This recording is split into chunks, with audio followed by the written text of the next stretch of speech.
Rick, tell me about this year's Floral clock. So this year we're doing a design, the pinwheel in the middle there with Bing white begonias on the outside, boom red and boom white begonias. That's going to create the pinwheel. We want to contrast that to make that pinwheel pop out a little bit more.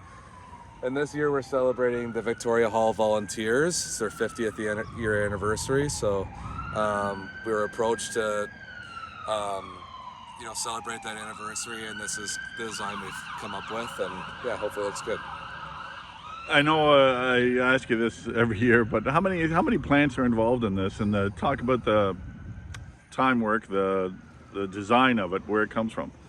So the amount of plants changes from year to year. This one will be a little fewer because it'll be wood chips on the outside to make those letters pop out a little bit more.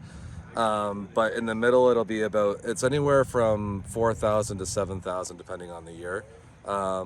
And then as for the work that goes into it, the design process for this one was fairly straightforward. We've done the pinwheel look before. It's people like this one, so we've gone back to it a handful of times.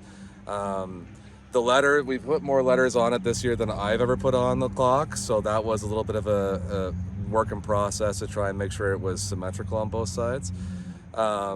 So that took a little bit of time. We started that yesterday. The design that we're working on right now, we have done this with most of the same students, so we're familiar with this one, so it shouldn't take too long. It's usually about 2 days.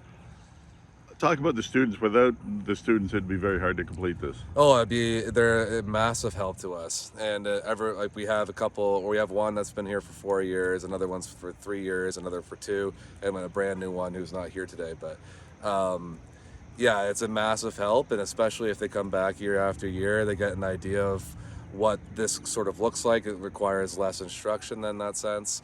They like to take ownership a lot of this as well. They have a big hand in all of what we do, especially for the planting. And again, I didn't know how unique they are, but I mean, talk about how unique they are in Ontario. Yeah, as far as I know, there are only 3 floral clocks in Ontario. There's one in Niagara, there's one in Guelph, and then ours. We've seen the ones in Niagara, we've seen the one in Guelph. Yeah, they are a fairly unique situation. There's not a lot of them around.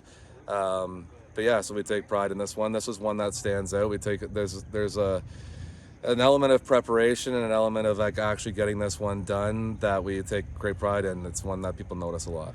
I was going to say if you can touch on that again. Sorry, but you can see when you folks are working on this, and as I've covered this year after year, the one thing that does stand out is the pride and ownership that everyone takes in this.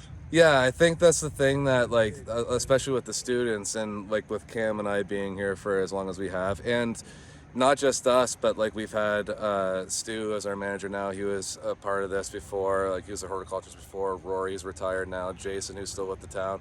There's a lot of us who are still doing this, who've been around, and so I've learned from a lot of those guys, and that's really helped in my process with this, and I think I've gotten better with it each year.